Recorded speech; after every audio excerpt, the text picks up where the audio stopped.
Nous sommes à l'EHPAD La Sapinière de Bar-le-Duc. C'est le nouveau site qui remplace les anciennes de Blancpain et Couchot. On est basé, comme son nom l'indique, sur le site de La Sapinière. Une vue splendide sur Bar-le-Duc. On peut voir d'où on est la ville haute en face de nous, plus le cœur de ville. Les résidents ont une superbe vue. C'est assez appréciable. On est un EHPAD de 141 lits, donc on a plusieurs unités. On a une unité protégée, 28 places sur ce pôle Alzheimer. On a également donc une unité spécifique, une unité pour personnes handicapées vieillissantes, donc de 18 places. L'idée c'est d'accueillir des gens issus de la filière du handicap. Et en EHPAD, il n'y a pas forcément de place adaptée, donc on a voulu créer une unité pour répondre à ce besoin-là. Et on a également 95 places d'EHPAD classiques, donc réparties sur 4 unités, donc à peu près de 24 lits. Et en plus de ça, on a un PASA, donc un pôle activité de soins adaptés de 14 places.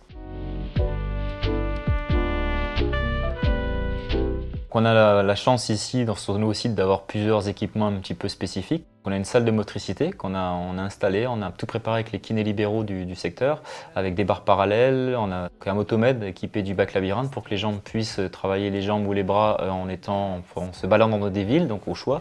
On a également un espalier, enfin une salle vraiment tout équipée, et du coup ce qui nous permet vraiment d'avoir des interventions démultipliées des kinés par rapport à avant les possibilités que nous avions. On a également donc un espace Snozelen, donc spécifique, adapté, une démarche Snozelen à déployer pour que les résidents puissent être pris en soin sur ce type de démarche.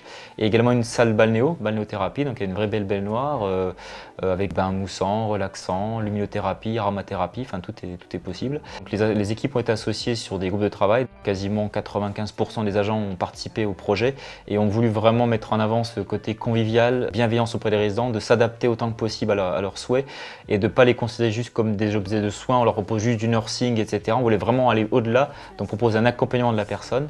L'idée c'est vraiment de proposer autant que possible du contact de la vie pour que les résidents vivent chez nous, soient heureux. On fait venir aussi la ville à nous, avec des écoles qui viennent, des collèges, des lycées, pour que les résidents mettent de la vie, continuent à avoir de la vie et qu'ils soient heureux d'être chez nous. On a la chance d'avoir une équipe aide-soignante, enfin soignante de manière générale qui s'est étoffée.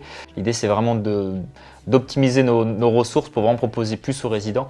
On essaie autant que possible de renforcer ce pôle-là, sans oublier aussi le côté hôtelier bien évidemment, qui est spécialisé, avec une partie restauration, nettoyage, blanchisserie, où à chaque fois chacun essaie d'apporter sa contribution aux résidents. Et vraiment la volonté c'est, on est là pour vraiment proposer, de considérer les résidents comme des personnes ce qu'ils sont, et pas juste on fait une tâche hôtelière, une tâche soignante ou une tâche infirmière. On est vraiment là pour les accompagner, donc s'il faut, ils veulent sortir, ils veulent une tasse de café, etc. Le souhait c'est que chaque résident soit pris en soin comme des personnes et avec des volontés, des envies, on essaye d'y répondre et chaque agent, peu importe son corps de métier, essaye d'y répondre du mieux possible. On s'inscrit également dans la démarche IMEUSE notamment, tout ce qui est démarche de développement de la télémédecine, parce que forcément la Meuse est un petit peu un territoire rural, donc faire venir les médecins c'est pas toujours simple. On a déjà participé au projet d'INR capillaire connecté pour avoir le taux d'INR en temps réel avec une petite piqûre au bout du doigt, donc c'est beaucoup moins invasif, beaucoup moins douloureux et surtout ça permet d'avoir une réactivité par rapport à des résultats qui peuvent être importants dans la prise en soin d'un résident. On essaye autant que possible de s'inscrire dans ces projets innovants. L'idée c'est toujours de répondre du mieux possible aux besoins du territoire et des résidents qu'on accueille.